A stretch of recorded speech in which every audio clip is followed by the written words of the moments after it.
अपनी आँखों से देखा न मैंने तुझको खुदा, फिर भी मेरी सांसों में रूह में तू मौजूद है।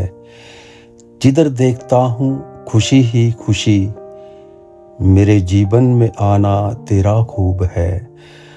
अब अकेला कहीं भी नहीं मैं खुदा, मेरी खुशी में सुकून में तू मौजूद है। मेरी खुशी में सुकून में तू मौजूद है। तेरी मोहब्बत को किस तरह करूं मैं बयां, तू कुर्बानी के जज्बे का एहसास है। तू कुर्बानी के जज्बे का एहसास है।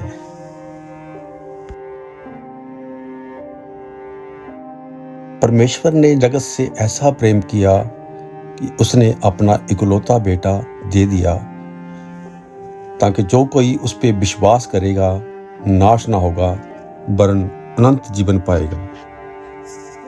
लेकिन क्या आपको पता है, हम खुदा के नूर हैं और खुदा की रोशनी हैं। हम जहां जहां जाएंगे अंधेरे हटते जाएंगे। लेकिन क्या आपको पता है, आज तक हमने उनको रोशनी दी है जो अंधेरे में नहीं है। आज तक हमने उनको खाना खिलाया है जो भूखे नहीं हैं। आज तक हमने उनको पानी पिलाया है जो प्यासे नहीं हैं। लेकिन क्या आपको पता है, आज भी बहुत सारे लोग हैं जो भूखे और प्यासे हैं और अंधेरे में हैं। आइए उनको अपनी रोशनी बांटें।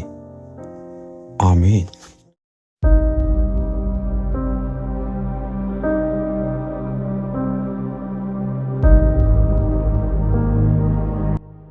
कुछ अंधेरे में नजर आता नहीं, कोई तारा राह दिखलाता नहीं। जाने उम्मीदों की मंजिल है कहाँ, जाने उम्मीदों की मंजिल है कहाँ। हाय रे इंसान की मजबूरियाँ, हाय रे इंसान की मजबूरियाँ।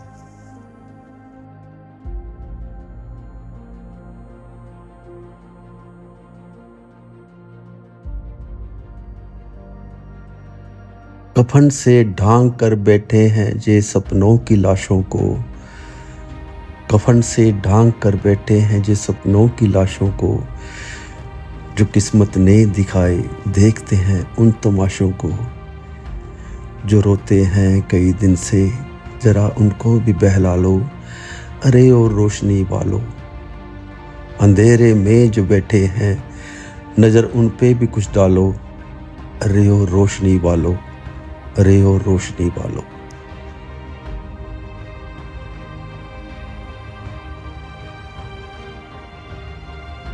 इनके भी है कुछ सपने जो देखे नहीं जाते। इनके भी है कुछ आंसू जो रोके नहीं जाते, जो पहुंचे नहीं जाते, जो पहुंचे नहीं जाते।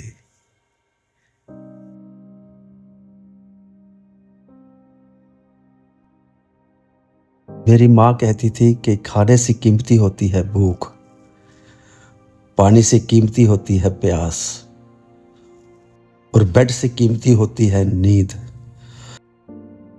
पैसे से कीमती होती है खुशी, घर से कीमती होती है उसके अंदर की शांति। गाड़ी से कीमती होती है पैदल चलने की एनर्जी। अमीरी से कीमती होती है तंदुरुस्ती। लेकिन अफसोस, हम हमेशा सस्ती चीज़ों के पीछे भागते हैं और कीमती चीज़ों को इग्नोर करते हैं।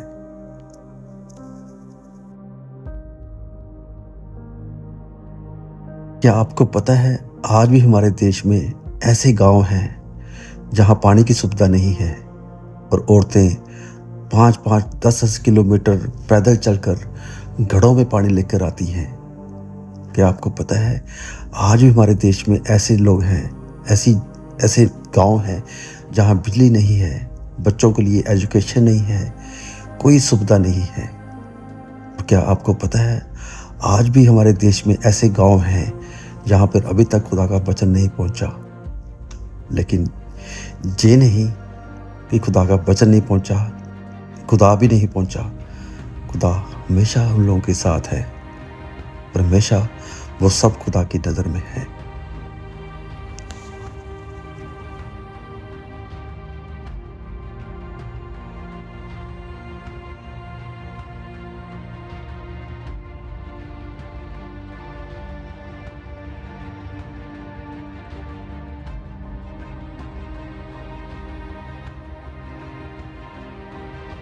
कि आपने कभी सोचा है कोई ऐसा लम्हा, कोई ऐसा वक़्त, कोई ऐसा काम हमने अपनी रफ्तार भरी ज़िंदगी में किया है कि लोग हमारे बाद उसको याद करें और आपको याद करें।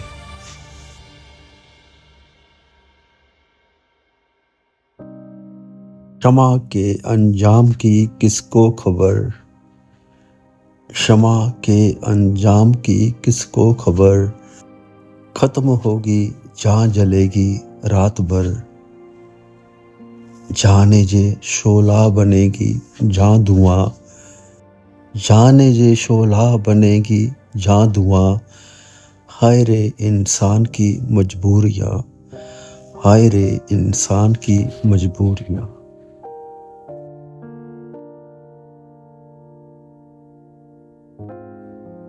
सदियों से वक़्त अपनी रफ्तार से चलता जा रहा है और इंसान वक़्त के पीछे पीछे चलता आ रहा है। सदियों से इंसान वक़्त से आगे निकलने की दौड़ में लगा है, लेकिन वक़्त अपनी रफ्तार से चलता रहता है और इंसान कभी उससे आगे नहीं निकल पाता। इंसान सुबह उठते ही वक़्त देखता है, क्योंकि उसे हर काम वक़्त से करना है। वक़्त पर उठना, वक़्त पर खाना, वक़्त से काम पर जाना, और काम पर भी इंसान हमेशा वक़्त को देखता है, कब वो वक़्त आए मैं घर जाऊं। वक़्त अपनी ज़िंदगी के साथ किस कदर जुड़ा हुआ है हम कभी सोच भी नहीं सकते। कभी कभी इंसान की ज़िंदगी में ऐसा खूबसूरत वक़्त आता है कि इंसान सोचता है कि काश जब वक़्त कुछ देर और रुक जाए, मगर वक़्त अपनी रफ्तार से निकल जाता है। अच्छा हो जो बुरा, वक़्त कभी नहीं रुकता। अक्सर हमसे लोग कहते हैं कहाँ हो भाई, कभी मिलते ही नहीं। हमारा एक ही जवाब होता है, क्या करें, वक़्त ही नहीं मिलता। सदियों से हम सुनते आए हैं कि महंगाई बहुत बढ़ गई है, हर चीज़ की कीमत आसमान को छू रही है, लेकिन हम भूल जाते हैं ज़िंदगी में सबसे कीमती वक्त होता है, मगर अफसोस वो हमेशा कम होता है।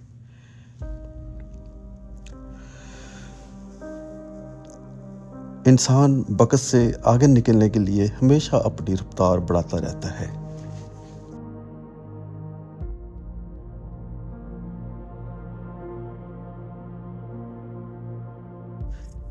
आखिर वक़्त ख़त्म हो जाता है।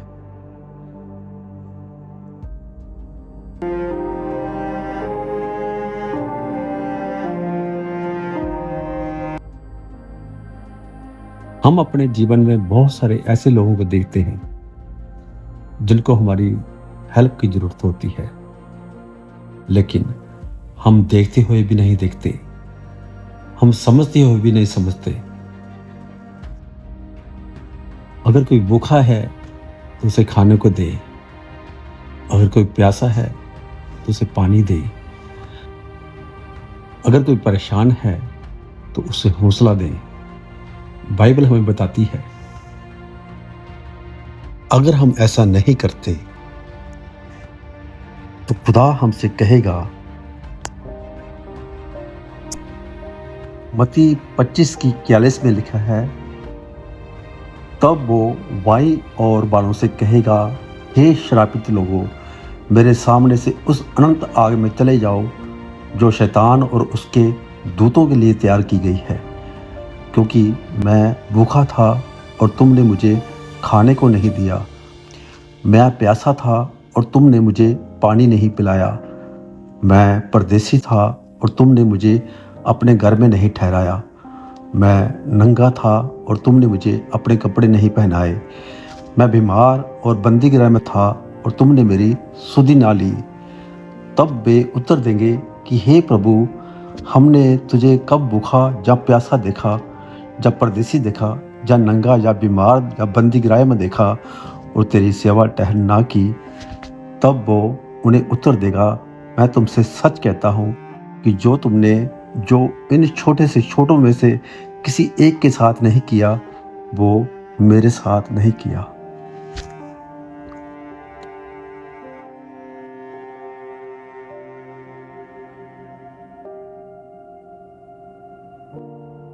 क्या आपको पता है कि हमारी ज़िंदगी में सबसे महत्वपूर्ण बच्चे होते हैं, लेकिन कभी-कभी हम अपने बच्चों को इसलिए इग्नोर कर देते हैं, ये सोच के कि इनका क्या, ये तो बच्चे हैं।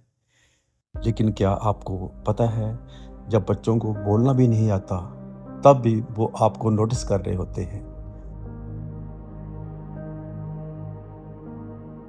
क्या आपको पता है, हमारे बच्चे आने वाले कल का भविष्य है। अगर हम आने वाले कल को संवारना चाहते हैं, तो हमें इनको संवारना होगा। बच्चे चाहे हमारे हों या किसी और के, ये आने वाले कल है। आइए हम सब इन बच्चों के लिए दुआ करें। खुदा इनको बेहतर करेगा और ये समाज को बेहतर करेंगे। इन्हीं में से कोई पॉलिटिशियन होगा नई सोच के साथ, इन्हीं में से कोई इंजीनियर होगा नई सोच के साथ, इन्हीं में से कोई साइंटिस्ट होगा नए तजुर्बे के साथ।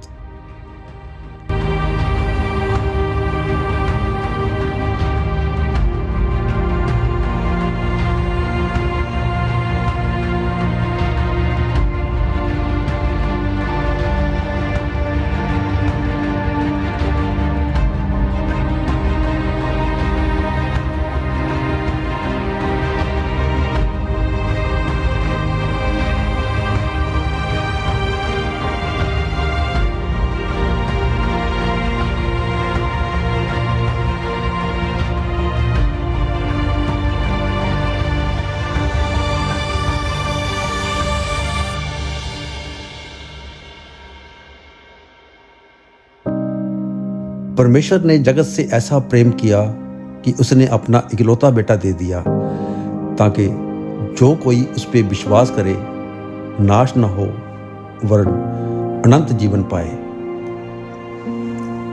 परमेश्वर ने एक मुल्क के लिए या एक देश के लिए नहीं, बल्कि पूरी दुनिया, पूरे जगत से प्रेम किया। जितने भी लोग हैं, सब हम परमेश्वर के बच्चे हैं और वो हम सब का पिता है। यीशु मसीह ने कहा, बच्चों को मेरे पास आने दो, इन्हें मना मत करो, क्योंकि स्वर्ग का राज्य ऐसा ही का है। आइए हम सब जो बच्चों को उसके पास लेके आए और खुद को हम बच्चे बनाएं, क्योंकि वो हमारा पिता है, हम सब उसके बच्चे हैं। आमीन।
परमेश्वर हमारा चरवाहा है, और हम सब उसकी भेड़ें हैं। आइए हम उन भेड़ों को भी इकट्ठा करें जो भटक चुकी हैं। हाय, दिस इज विजय। खुदा आपके और हम सब के साथ हो।